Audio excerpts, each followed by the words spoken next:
Moving on to goal 3, and this is gonna be a fuel management goal while defending the first place. So we got 3 laps at Grand Prix circuit. Alright, we're starting in first place, and we'll just have to make sure we don't get overtaken, which can be a little tricky considering that oh, and we got Porsches in the grid, not just the Mazda. Alright, and some other C11s, so we'll have to try to fend off our opponents. We got 10.5 units of fuel to work with, so the left side try to sneak in first, and the right side Santos. Alright, that was close, but since they don't mind us skidding, we'll kind of take advantage of that. And I feel like once I have secured the first place coming out of that main straight, I feel like the rest of the race will be fairly straightforward, because now I have a fairly comfortable lead.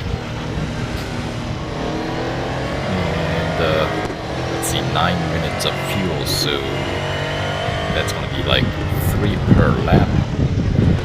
So we'll have to keep our eye on that as well.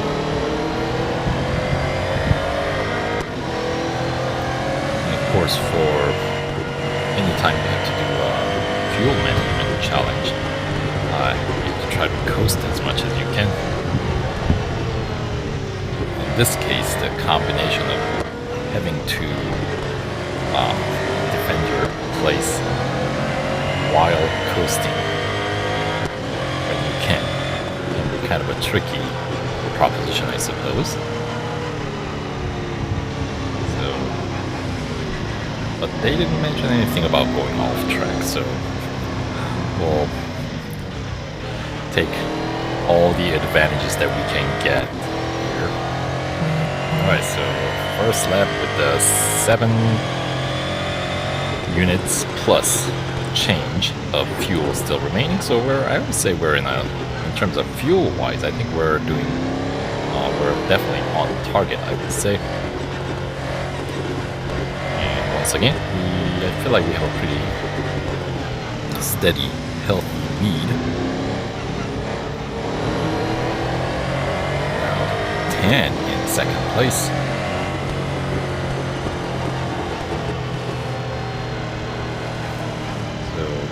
Lots of coasting, and of course you don't want to go off track, because anytime you go off track you will take extra fuel to get back on the track again, so that'll be the reason why. Well, I guess it depends. Like for example, last chicane, if you want to just carry the speed and cut across, that's the way to really save the fuel. But like any other corner that you're not cutting, but you're going off track because you misjudged your braking point or something like that, or overestimated the grip, then those generally, yes, are going to be pretty disastrous. So we'll try to try to keep the line as straight as possible, since that way we don't have to brake as much or skid as much, if they all slow you down.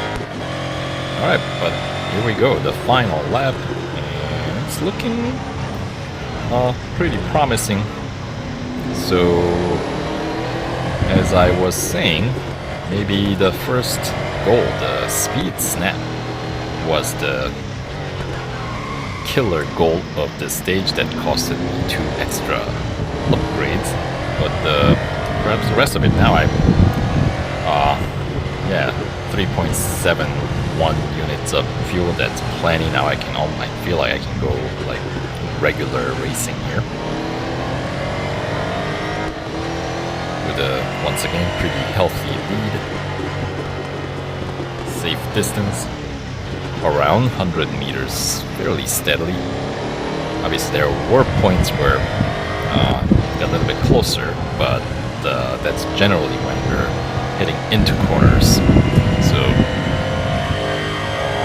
we know the opponents have to slow down as well, so we don't have to worry too much about it, but we do have to worry about doing that. That's what I mean. You don't want to go off track like that. Don't lose concentration. Stay focused. Almost home there. The final bit. And we'll stay on track there. I think I stayed on track through that last chicane.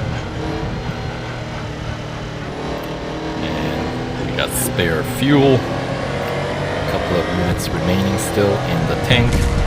And we're good for this goal. 5 minutes and 5 seconds and change.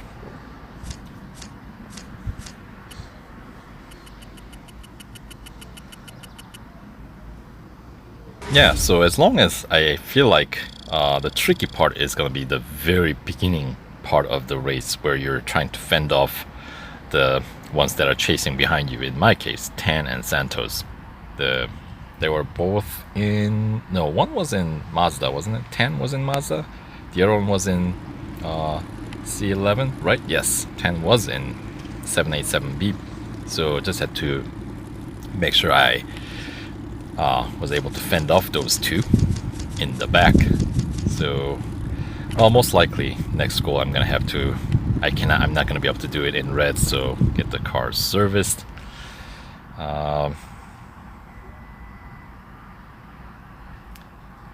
But for now, that is 3 of the 4 goals done for stage 6. Very well. I can see that I may have been mistaken on the fuel matter. We need a cleaner comparison. You just won't give up, would you? Moving on.